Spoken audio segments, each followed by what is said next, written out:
All right, and welcome back to the Movie Pope podcast. And today we have a guest. Today we've got Andrew Gada. Is it Gadahar or Gadahar?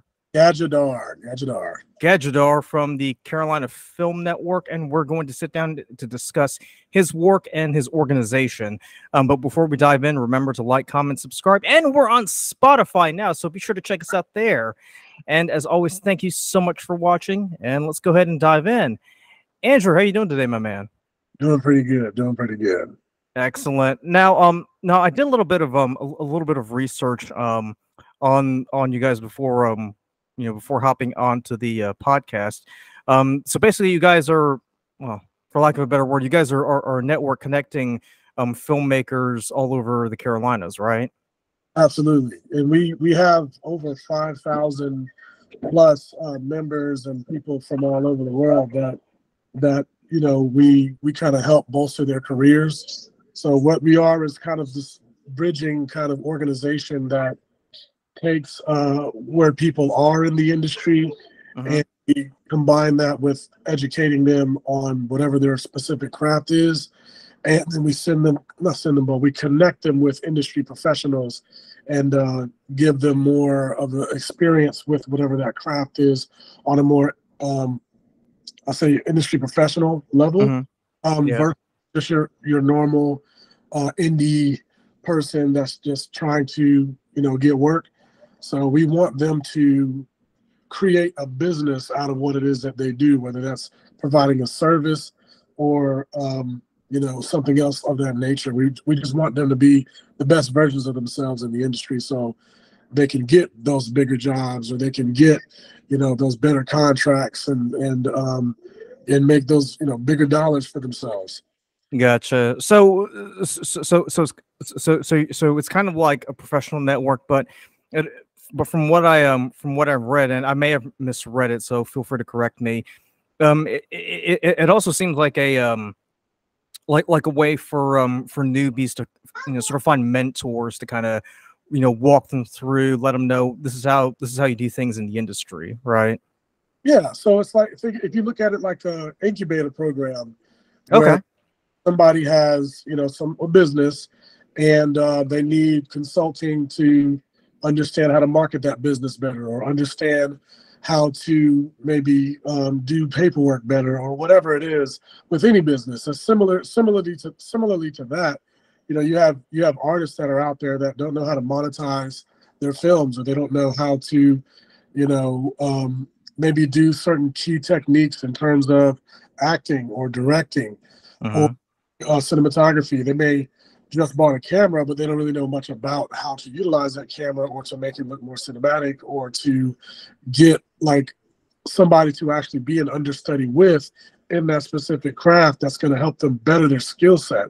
So that's what we do. We take their passions, and we're able to help them articulate those passions a little bit better by providing those resources for them. Yeah, because I went to school at UNC Greensboro with a degree in film, and most of my coursework basically focused on just how to how to shoot, how to edit, those kinds of things. But with the previous episodes that we've done on the podcast, I mean, there's a whole nother level to filmmaking. I know recently we spoke with a film producer based in New York. He was telling us about what you should say and what you shouldn't say when you're pitching a film, and we talked to an entertainment lawyer from New York who actually came from Winston-Salem originally. She was telling us about the legal aspect of the film industry. So I think what y'all are doing is quite phenomenal, because it kind of fills in the gaps. It kind of helps people kind of learn the ins and outs and the nuances of of being a filmmaker, because it's not simply just knowing how to point and shoot a camera. It's being able to navigate all those other things as well. I want to ask you, what prompted you to start this film network? Because I never heard of it when I was going to school. And this was like way back in like the early 2000s, like late 2000s, early 2010s. Yeah, so basically, like I said, myself and another one of our founders, Faith Creech, we're both PGAs with the Producers Guild out of LA. Mm-hmm. You know, as a producer with the PGA, you know, the PGA was developed in order for people who are producers to be protected, and so that everyone on the film set knows that the people that they're working with who are producing their films quite literally know what they're doing. Like they know about all the ins and outs. They understand how to work with every single department and stuff like that. And so with that being said, it's a massive business structure that goes into, you know, pitching films or looking for distribution or monetizing films or maintaining a budget or even understanding how to put a budget together. Mm-hmm. And a lot of independent filmmakers, you know, they don't really know where to begin. Like they don't even know how much should I be paying people to do these jobs. What jobs, you know, other than the basic jobs that, you know, your camera, your sound, your lighting, you know, and your actors and stuff like that. Like I don't have a budget for a big department. So how do I navigate being able to pay people or compensate people for doing what it is that I'm asking them to do? And so with what we saw a need in the community to help people to get to a level where they can understand what all entails as far as creating a film, like what all the departments are. So you can understand, okay, if I have this type of budget, this is what I can afford. This is how I can monetize the script. This is how I can, you know, do product placement. This is how I can market to whatever, you know, group I'm trying to hyper target as my audience or audiences or anything like that. So it's like we looked at all the resources that we have and we wanted to create a way to give back to the community and say, listen, the way that we can be better representations in the industry as a whole in the Carolinas is that we're going to have to work together to uplift each other. And those of us who do have the knowledge needs to take that knowledge or should take that knowledge and, you know, instill it into other people who are trying to grow and that just otherwise don't know what questions to ask. It's like I always compare this to like going to the doctor's office where it's like, you know, the doctor asks you, so what questions do you have for me? And you don't really know what to ask. All right. I'm not a doctor. I don't, you know, I'm not that well versed in medicine, so I don't know specifically what to ask. So it's like, as a producer, as an accredited producer, you know, I'm there to tell you what to ask. I'm there to show you where the questions lie. So it's like when you get the education across the board with all of the material that you possibly can get, then you'll know where to ask the questions to yourself, to the people around you, where you can negotiate, where you can navigate those conversations with people that are trying to help you just kind of get to where you're trying to go. So that's kind of where it all came from. It came from a need in the community to being able to understand what the industry entails, like what is it all about? You know, where do I need to go? What do I need to do in order for me to get to those next levels? And that's our way of giving back to our community. So how did so how did you grow this thing? Because obviously you had to start pretty small, and now like you said, you've got, you know, over 5,000 members. How did you grow this thing? So a lot of trial and error, to be completely honest with you. Like when we first started, it was a general conversation where a lot of people wanted a centralized organization where people could like collaborate, do work together and learn from each other and just kind of grow collaboratively. But then it was like we wanted to bring in a bunch of new speakers. And so we brought in speakers that were industry professionals. And then we realized throughout the years, there's certain types of commitment issues that people have here where people are willing to invest in their craft. Some people really just aren't, or they don't have the resources to, or they feel like they don't have the resources to. And so we also saw that we were giving a whole bunch of information or a whole bunch of resources, and they weren't really being taken advantage of the way that we were hoping people would. And so done some trial and error to kind of alter, you know, our perspective of of, you know, what the community may actually be wanting specifically. And so we've gone through this several different times, several different ways. Every year we sit back and we ask ourselves the questions through our community by asking them, you know, like, what is it that you guys want? What is it that you want to see? And what position in the film industry are you in, or that you're trying to grow in? And what do you want to see in your community as opportunities for you? And so just kind of going off those questions, the same thing, it helped us to grow a little bit more. And then we ended up starting our international film festival. And so that allowed for us to see what the work was that was coming out of our area, as well as the rest of the world.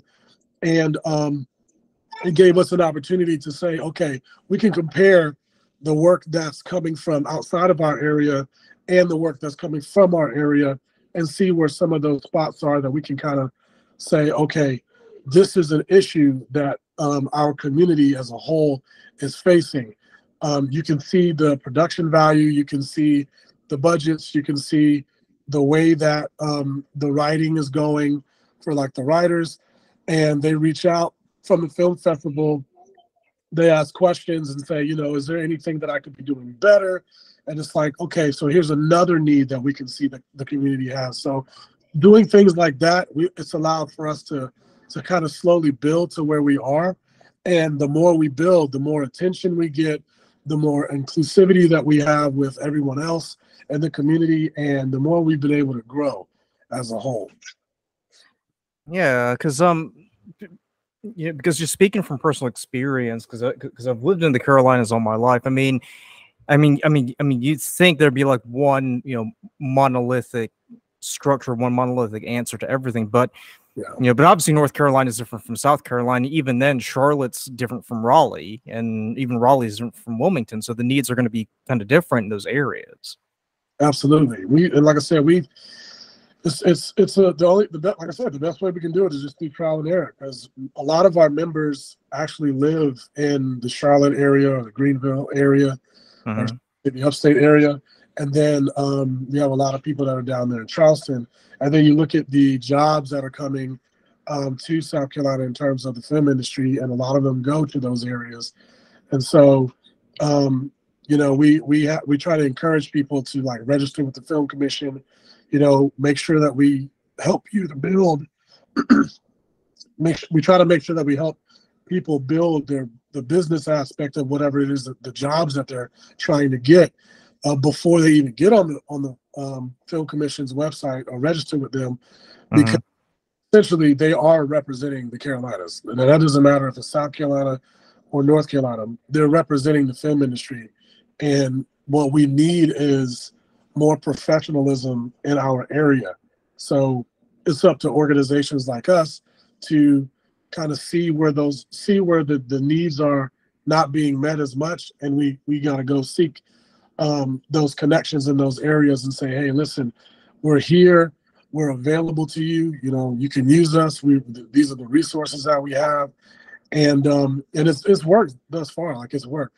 That's a big thing, is kind of exposing ourselves to each other. That's the key, because most people that live in the Carolinas, that's one of the biggest issues that they face, is just not knowing who exists and where they exist.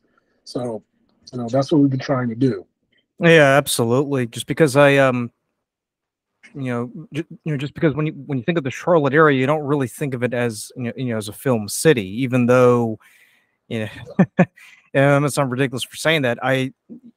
You have so many film things going on. I remember I volunteered for the Charlotte Film Festival, years and years ago, but I always thought that was more of an indie thing. And then I found out later, they actually shot a lot of a lot of movies in the Charlotte area. You remember when they shot Shallow Hal back in the 90s?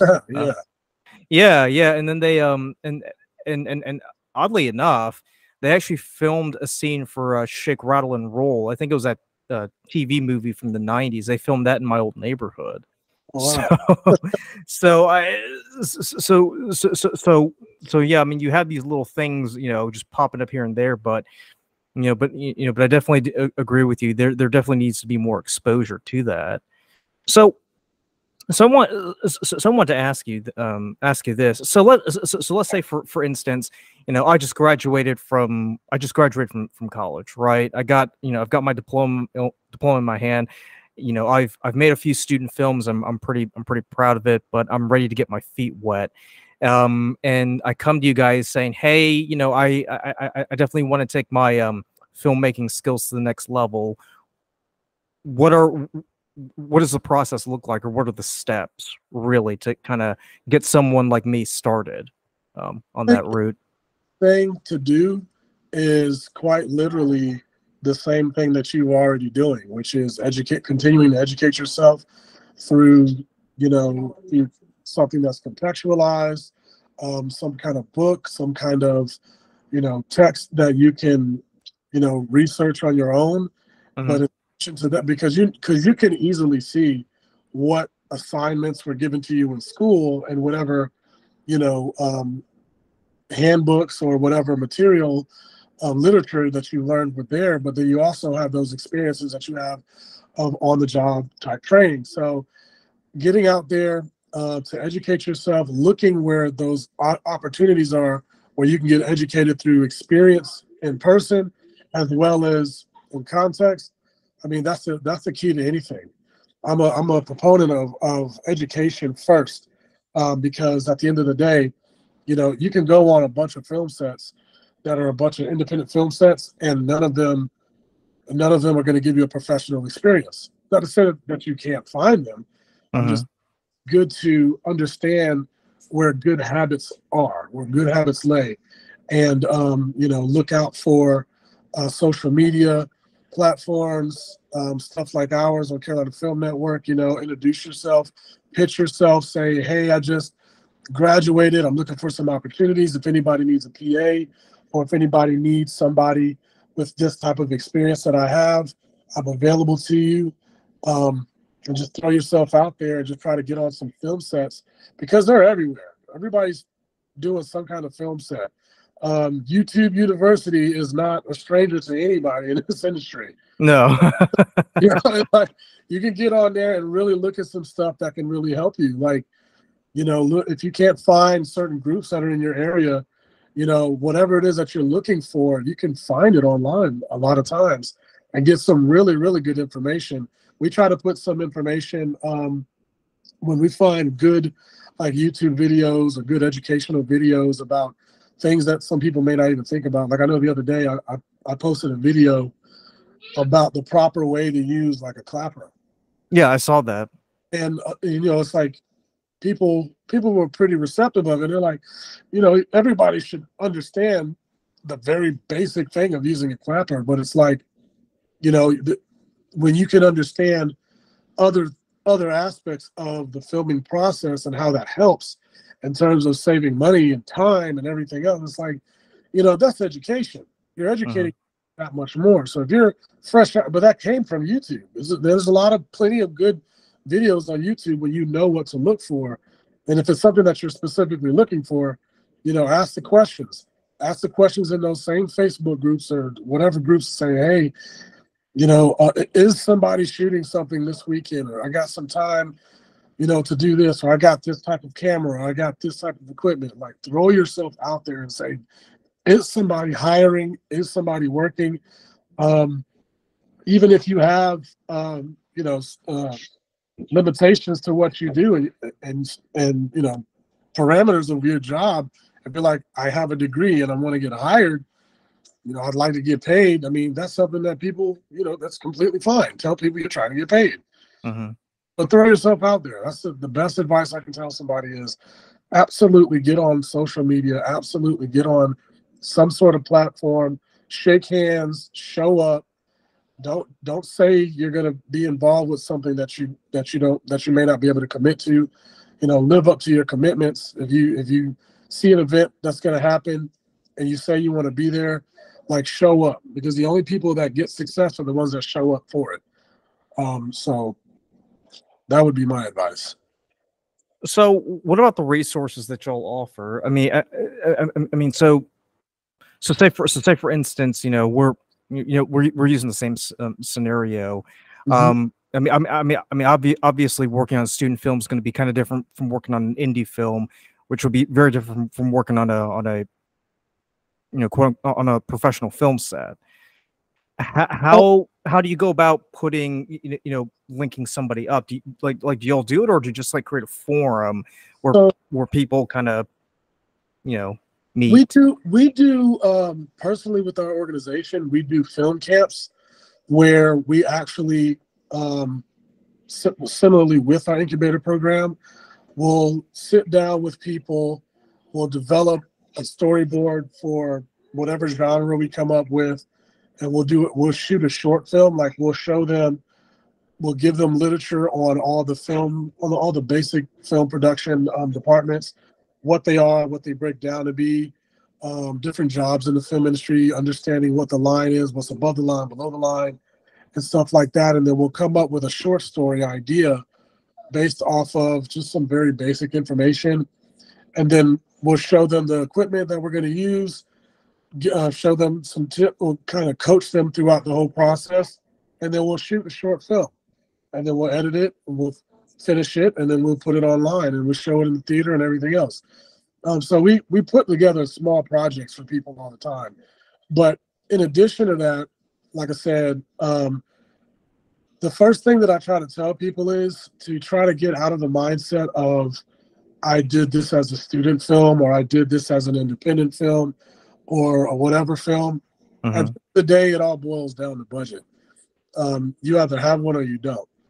So getting out of the mindset of the type of place that you may be coming from, but getting into the mindset of, okay, I need to learn how to navigate this industry as a business. I need to learn how to navigate the art of filmmaking as a medium of expressing whatever artwork I'm trying to express. And that has nothing to do with student. That has nothing to do with independent or anything else. It has everything to do with the budget and the liabilities related to that budget. So if you have a shoestring budget, let's say you don't have any budget at all, you're just a college student eating ramen noodles every day. At the end of the day, you can still shoot a very powerful film on the exact same level as anybody with a large budget, with a box office smash hit, multi-million-dollar budget. You can still shoot a film just as effective if you understand the business side of filmmaking and also understand the intricacies of what makes a film, then you'll understand how to get there a lot better. And that, again, that takes education. People sometimes will compare people who are filmmaking students to your just average filmmaker off the street that just learns as they go or does not have a formal education in the filmmaking industry. They'll look at it as like, okay, people who go to school for it, they have a more technical mindset of filmmaking than the person that's on the street. And in all honesty, it can go either way. Right. And what makes the person who is still learning about the filmmaking process as a person who's not in school versus a person who's learning about filmmaking who is in school? They're both students of filmmaking. They're just two different. They're just coming from two different dynamics. And so, like I said, I preach this all the time in terms of getting out of that mindset, because you can jump in at any time on any level. It's just, where does your education lie? Where does your experience lie? And how willing are you to educate yourself more, put yourself in the room with people who are doing something about it, and just riding it out. Right, because it's all about the mindset, really, and and I've heard it said, you really can't teach someone to have a certain mindset. It kind of Yeah. it's kind of got to be trained, really. Yeah. So what are those intricacies? Because like I said, I've spoken with previous guests and they've walked me through that process. But from your experience and from what you from what you teach filmmakers, what are the intricacies that they need to navigate and be familiar with in order to be successful? I'd say the first thing is to capitalize on understanding how to break down a script. So that is the technical aspect of a script. That is understanding how to budget a script, how to break down every single scene for monetizing a script, and understanding that everything from the filmmaking process stems initially from that script, initially from what's been conceptualized and put on paper. At the end of the day, if you look at the way that a line producer does their job, right? That's the initial part of their job. They break down the script. They have to create a budget based off of that script. When they do that line by line, scene by scene, act by act, section by section, they do all of that. So you understand how many people are going to be working on a project. What is it going to take in order to get this project done and completed, and understanding the business side of what goes in that office, or what goes in the logistics sector or side of the filmmaking process, and how much is that going to cost? What resources do I have in order to match this? You can't put together a pitch for a script for funding unless you understand what that budget is or how to create that budget. So I'm trying to get people to help me fund my film so that I can get the film done. But any investor is going to ask you, okay, how much do you need to get it done? Well, if you don't know how to break down the script in order to do that, then you need to go back to square one. And you need to go, okay, let me capitalize on this script real quick. And sorry, somebody's trying to call me. Let me capitalize on the script right quick and break it and really break this thing down. Because if I can't break down the script, I can't answer any questions. All of it comes from the questions. The synopsis comes from the script. The treatment comes from the script. If you're working with other departments, let's say you're working with a music composition, a composer and stuff like that, that's the first thing they're going to ask you. They don't want to they don't need to read the whole script. They need to see a treatment. They need to see the tone. They need to understand, how the acts move along, the storyline and everything else. Every single department, every single thing, even if that means that you're going to be wearing all of those hats, you have to start from square one. And square one, first thing you need to educate yourself on is how to properly write and break down a script. Bottom line. Right. So once you've done that process, what are the next steps? Once you've successfully broken it down and figured out it's going to cost let's say $10,000 to make to make this film, where do you go from there? That goes back to monetizing that script. So you look at the resources that you have, and we can pretty much say that we want to start from ground zero, at grassroots level, and say I don't have anything. And if I don't have anything, what relationships have I cultivated? Because at the end of the day, those are the relationships of people that are going to want to invest in what I'm doing. So if I have a friend of mine who I can ask for some gas money on a regular basis without them asking any questions, that means I've probably cultivated a good relationship with them. So if I break down in the script, let's say I look at one scene, and in that scene, let's say I have a friend of mine who is an artist, and in this scene, there's a painting.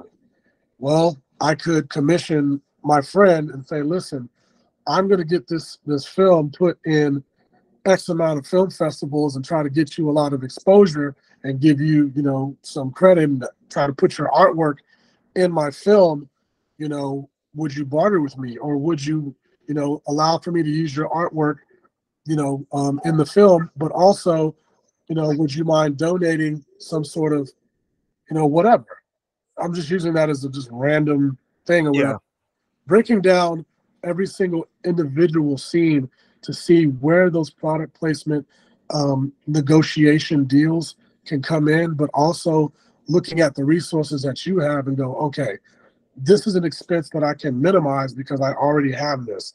If there's a tie-dye shirt that's relevant to the story that needs to be in this scene, it's like I already have a tie-dye shirt. I can write that in, or I can, it's something I don't have to buy. But you look at everything that's in the script that you can monetize, fundraise for, or ask people to help you with. If it's line items, then people can see where their money is going, and you can say, look, I'm going to give you credit, I'm going to give you this, I'm going to give you that, whatever those deliverables may look like or negotiate with, Mm-hmm. that. But generally speaking, you'd be surprised how many people will support you if you've already cultivated a relationship with them.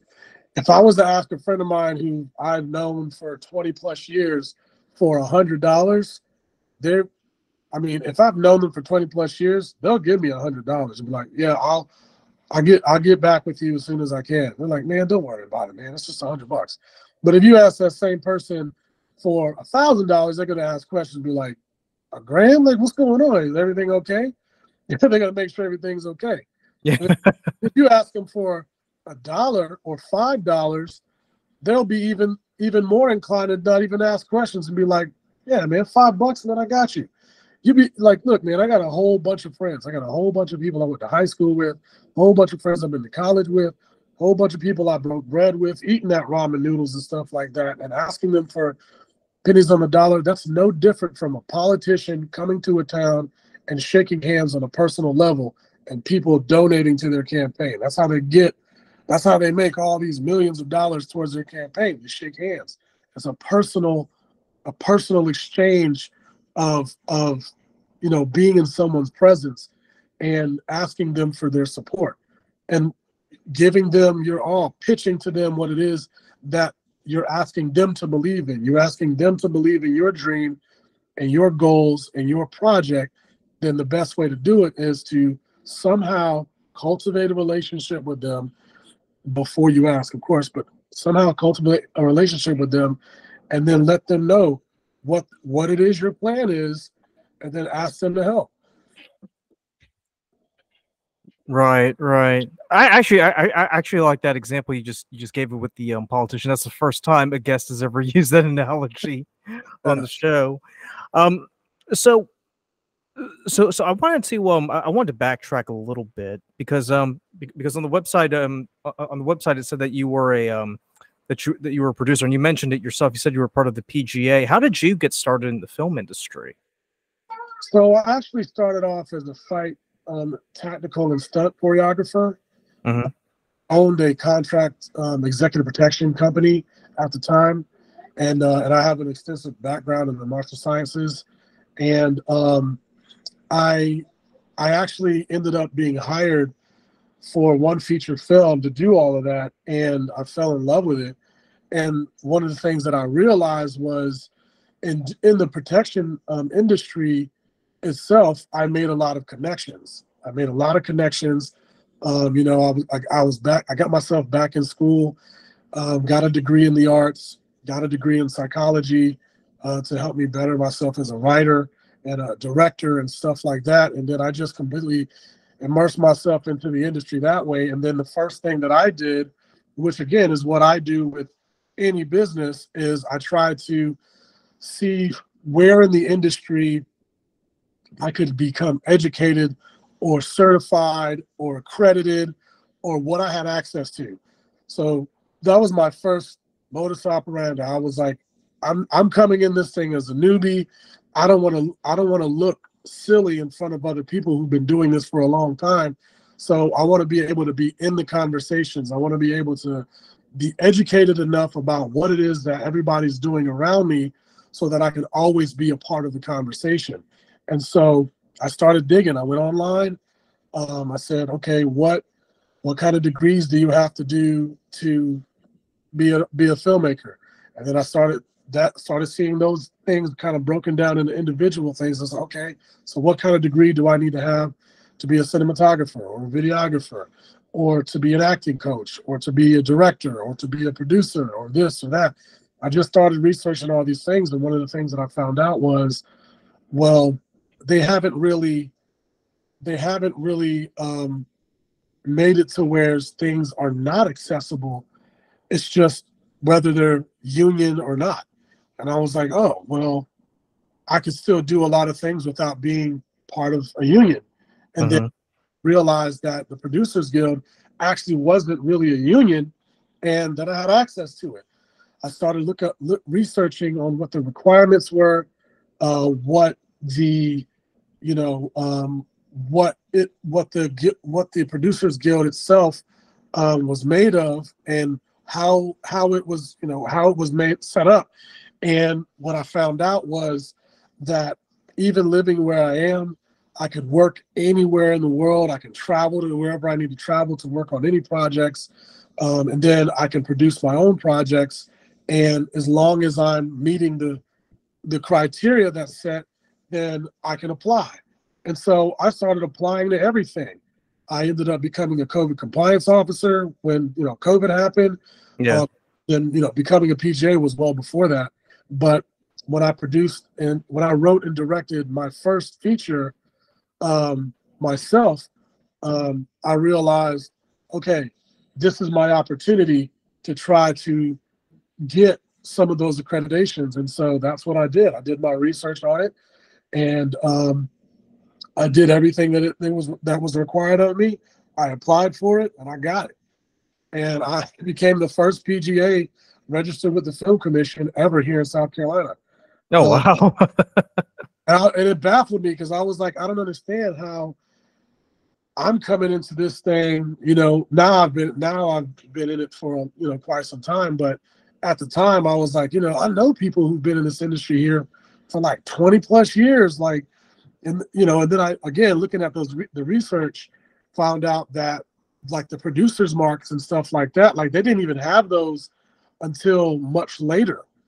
And so I was like, you know, I'm kind of a newbie with certain things, but because I took the time to educate myself and to learn about the business side of the film industry first, and so that I could communicate with all the departments and really understand how each department works, and how to create a budget, and how to utilize the skill set that it requires to be able to come up with a budget based off of a script and all that other kind of stuff. I realized, I was like, man, I'm onto something here. And so, you know, I did the same thing with my partners, and they got educated with the same stuff. We all sat down, we developed all of this stuff that we wanted to kind of teach other people, and we did it ourselves. And then, you know, she's a PGA too. She became the first woman PGA registered with the Film Commission. So we all got PGA marks.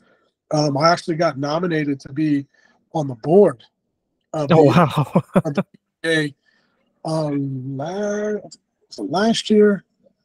This was like the last year or the year before, and then I had to go out to LA, and I didn't get it, but it was cool to be to be like nominated to be on the board. But yeah, just generally speaking, it was the only way that I got it was because of doing my research and realizing that I had access to it. A lot of things that people do in this industry, as far as on the independent side, I think that's where we fall short. We think we don't have access to things that we actually do have access to.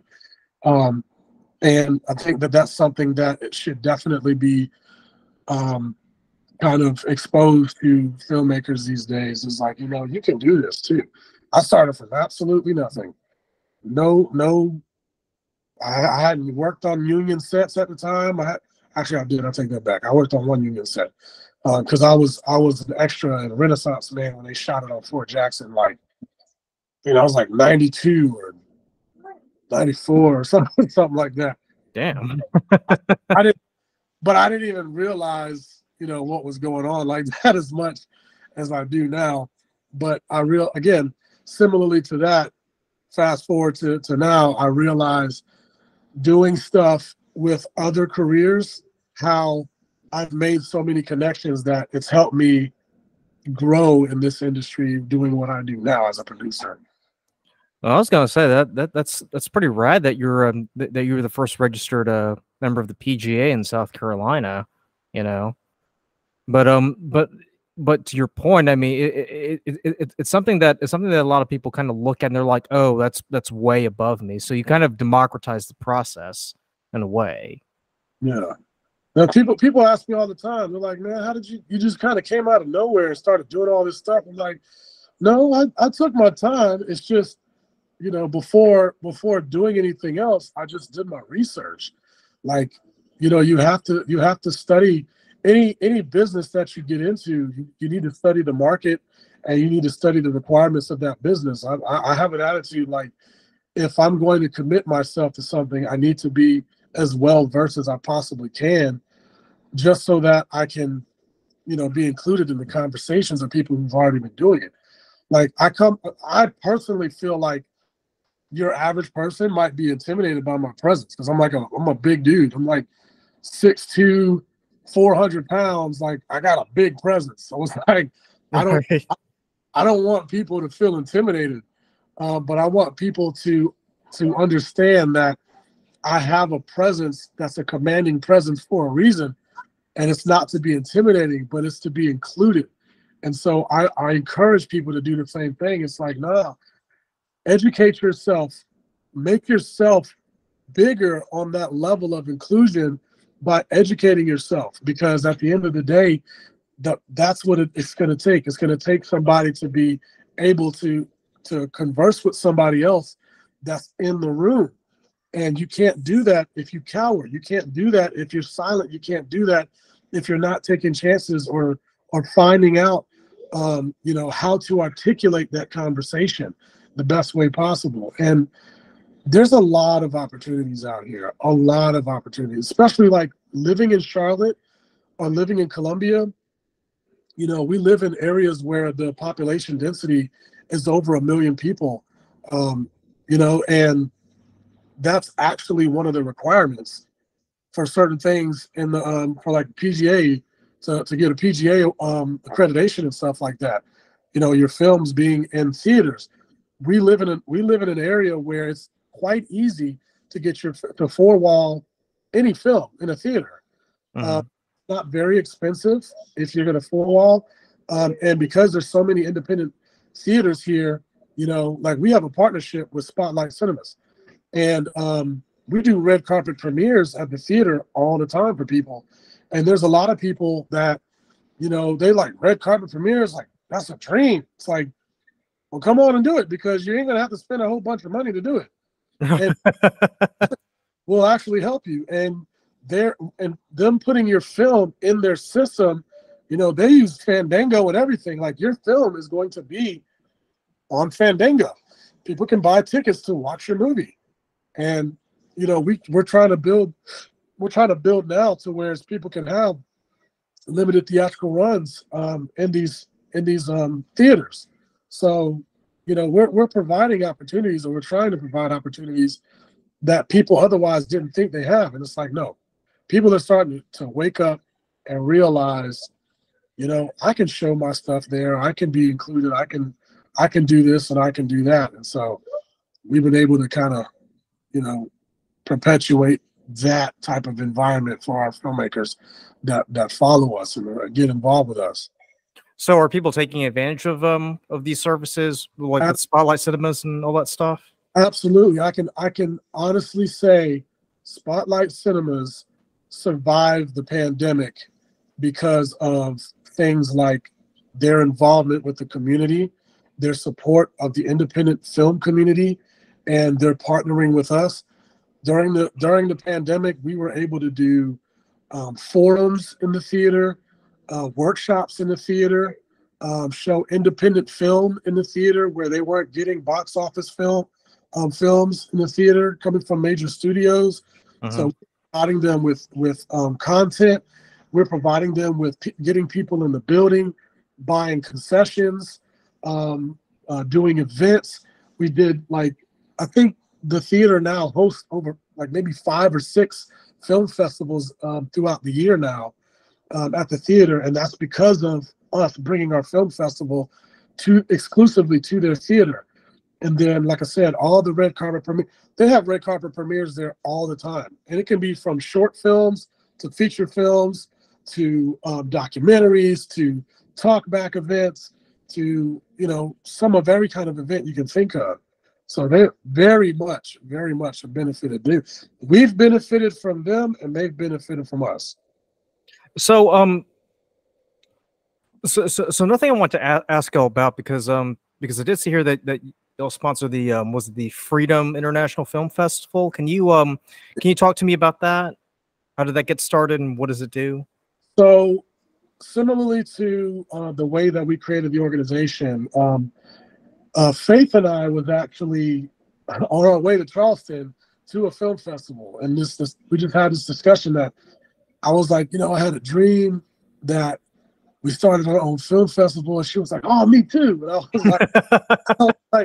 was like, I just keep, you know, we keep going to all these different film festivals, and there's like certain things that we like from some of one, maybe this one, and certain things we like that one, and we were like, you know, we just wanted to create a film festival that could be all inclusive, where, you know, it would be an international film festival, and it could be a way for us to support underrepresented groups, women, disabled people, and veterans. I'm a disabled veteran, and clearly Faith is a woman.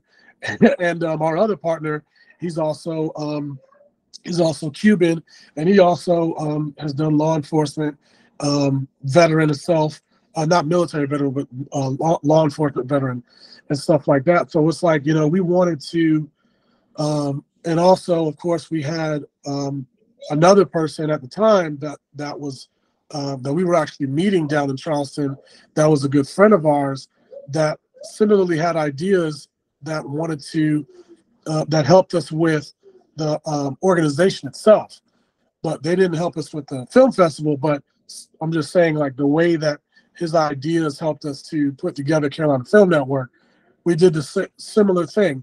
We were like, we saw a need, we saw a community that was looking for a place to be able to articulate their stories and get that representation, you know, on the big screen.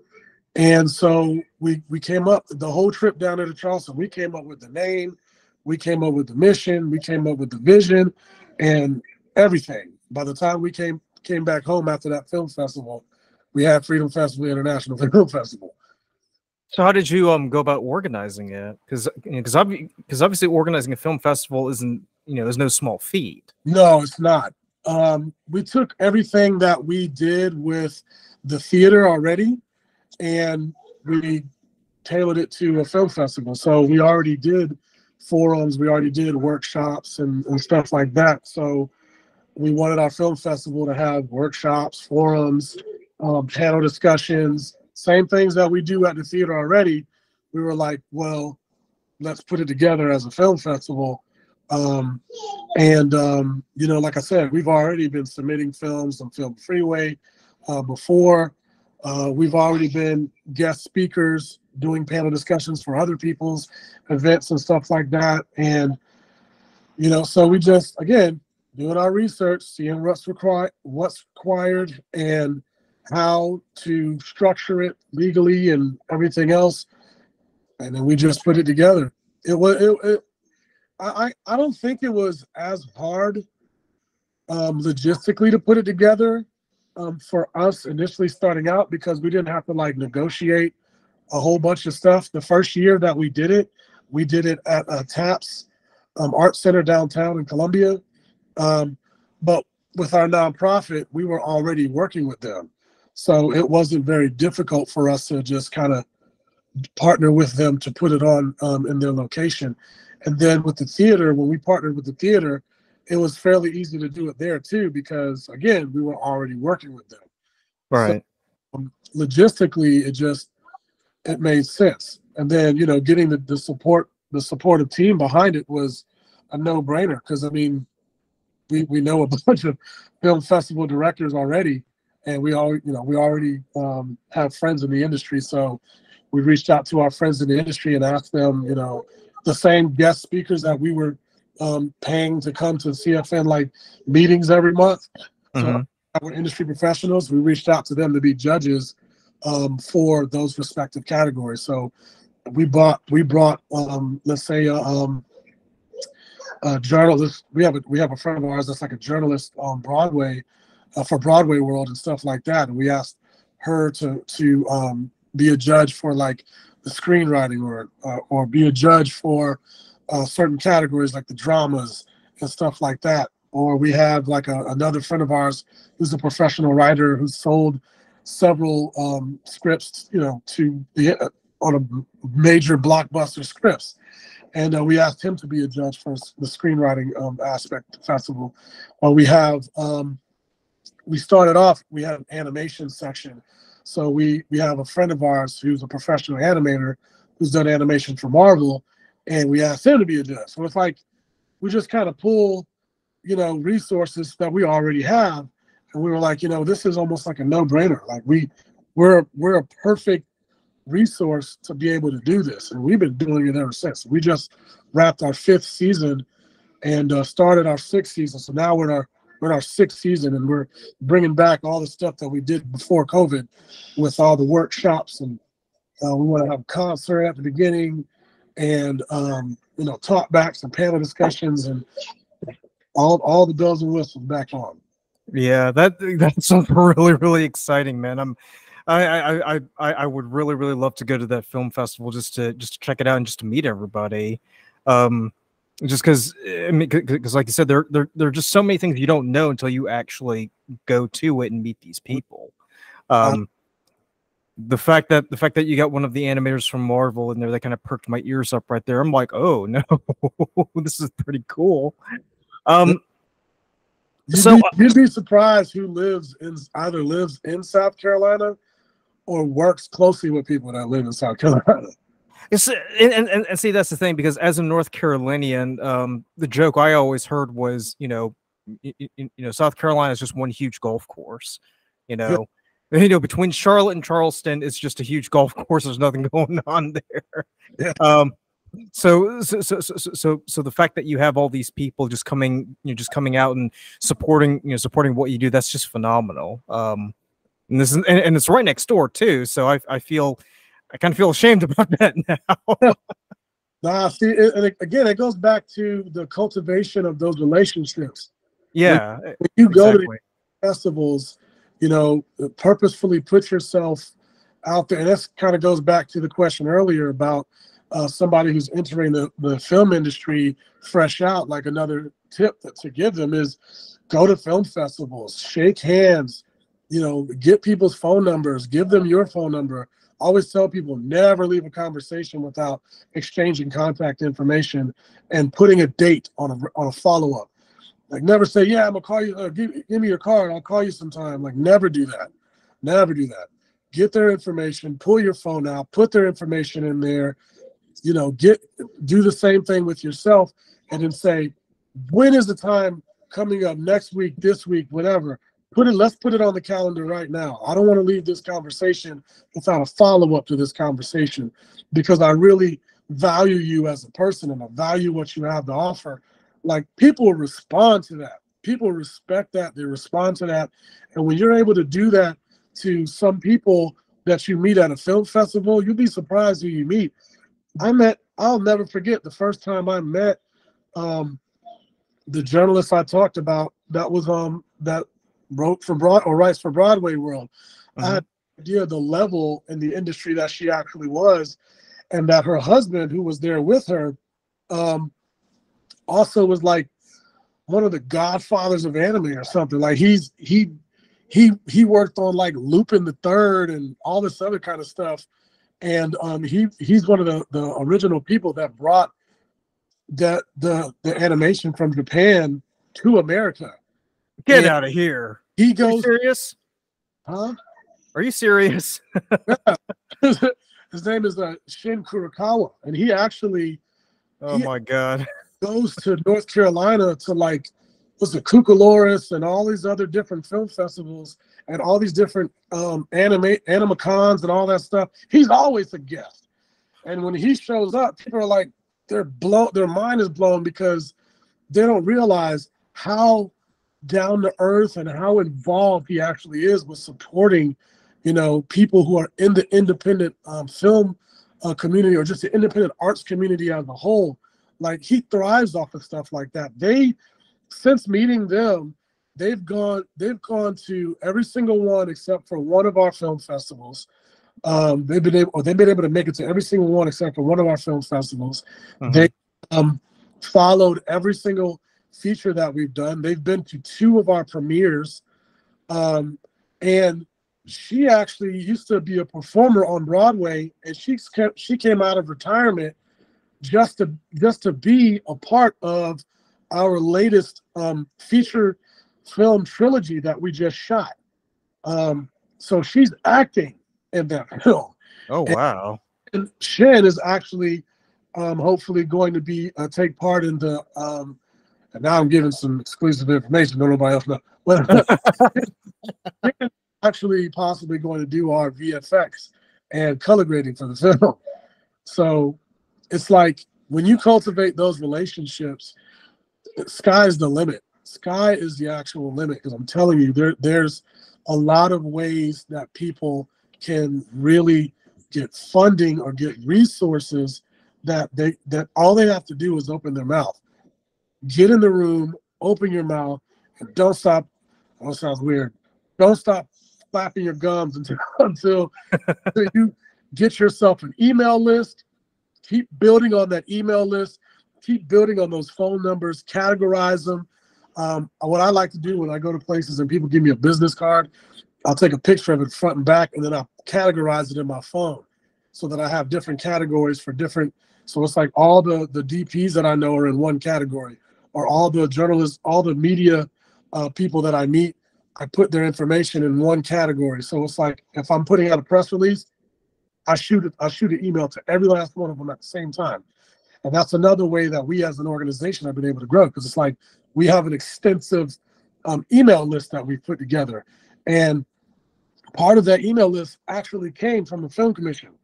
It's like, they have no problem letting you know, hey, you're professional, you're building a professional organization, and you're connecting professionals together. Like, yeah, we have no problem with telling you these are the outlets that we use to get the word out about film that's being done here. So here you go. And it's like, that's how you get it. Open your mouth, ask questions, build on your email list, and use it. I really need to hang out with you more often, man. Yeah, I mean, in my mind, I'm just imagining so many people I want to interview on this podcast now, just from what you've said over the past few minutes. Yeah, I could give you some of their contact information to get them on your podcast. I guarantee you, 9 times out of 10, they'll be completely cool with it. For one, for two, there's also I don't know if you know this, but there's also what the union has done, has made it to where you, as a podcast, you can become a signatory as a podcast, and you can get union people on your podcast. Yeah, my only concern about that was the whole strike thing, because I did hear back from a few people who worked with film commissions. Mm-hmm. And I was like, I'm really excited. I really want to have you on. And they're like, well, we can't really come on because there's a strike going on. So they kind of, nope. Because in my mind, I'm like, okay, so I can't reach out to these people because of a strike. But You're saying that's irrelevant. That's not true. This is very new that they've done. I can't remember how long it's been in existence, but I'll send you the link. Okay. It says it right there it's on SAG-AFTRA's website, and it says what's allowed, what's not allowed, how you can do it, and everything. But you definitely, as a podcast, you can definitely become a signatory as a podcast and have union guests on your podcast. And it's not against any of the things that are going on right now. I wouldn't ask him anything about the strike, that's for sure. Yeah. But you heard it, but you heard it here, folks. The movie Pope could be a signatory, so remember to subscribe to stay up to date on those details. You did let slip about a movie project that you're working on. Do you Yes. think maybe you can give us like a little bit more details, or is it like, it's no, I can't say anything right now. Not at all. It's the name of the film is called Malila.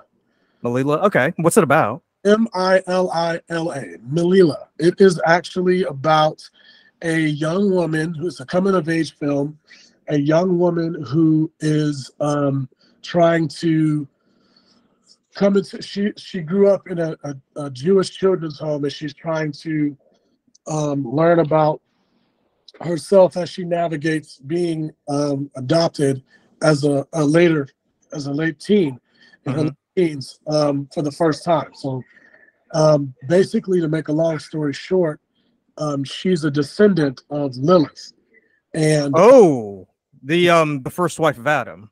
yes, she's a descendant of Lilith, and she doesn't know that she's a descendant of Lilith.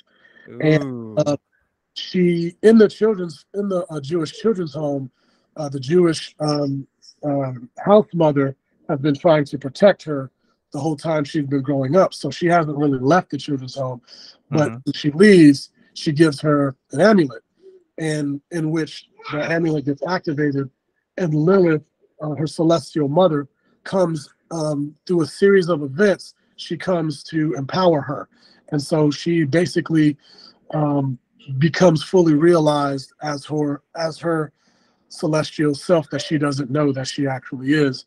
And there's a whole slew of things that she does, and it's a psychological thriller, and we turned it into a trilogy. So she comes to find out after the first one that after the first one, she comes to find out that there's more.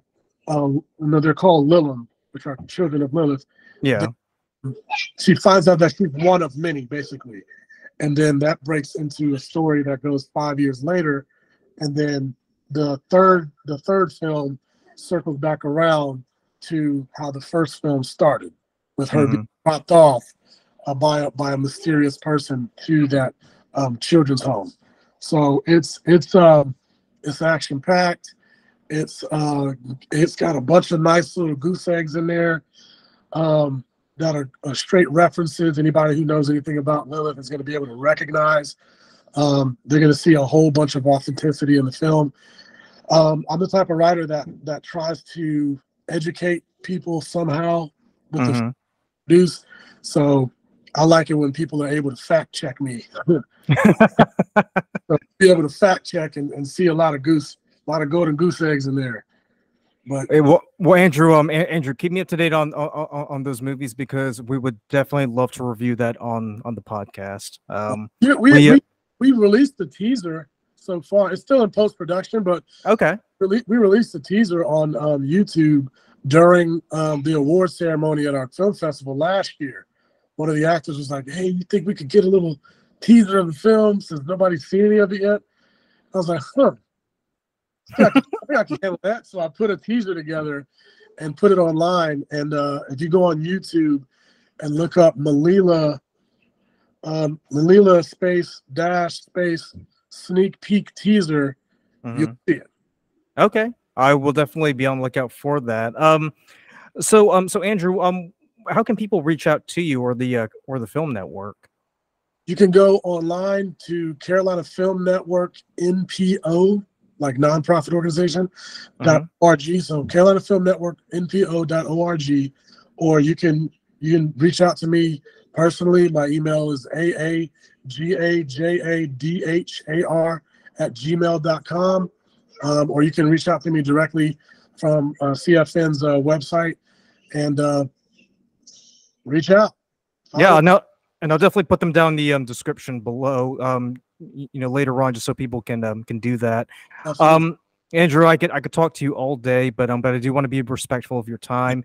But I do plan on having you back on the podcast. So, I'd be honored to. So I like to ask all of my guests this at the end of every episode. are there any particular movies or TV shows that you've seen recently that you just want to gush about? Anything that stands out to you? Let's see. Recently, well, me being a big action martial arts person, I'd say the closest thing to recently that I'd want to talk about, but I haven't seen yet, is the new. Oh, that's the one with Denzel Washington, right? Yeah, I haven't seen it yet, but I do want to see that one. Between that one, The Expendables, and the one that I did see, which was the newest John Wick. Oh, Chapter 4. Yes, I could talk about those all day long. we actually did a trailer reaction to The Continental a few weeks ago. Have you seen that, by the way? Not yet. The just because I'm working on projects myself, but other than that, like I gotta get out there to see them. Yeah, I was gonna say I'll send you the link to that episode, but it made us scratch our heads a little bit because because while we enjoyed John Wick, I felt like The Continental was kind of getting close to jumping the shark, if not already jumping the shark. But either way, you're just there to enjoy people fighting. But Andrew, I just want to again thank you so much for taking the time to being on the show. And as always, remember to like, comment, subscribe, and we are on Spotify. And check us out next week when we have more horror related interviews coming in the pipeline. We've got Chris Stunnell of Postmortem Theaters. We've got the organizer for the Queer for a Film Festival, and we are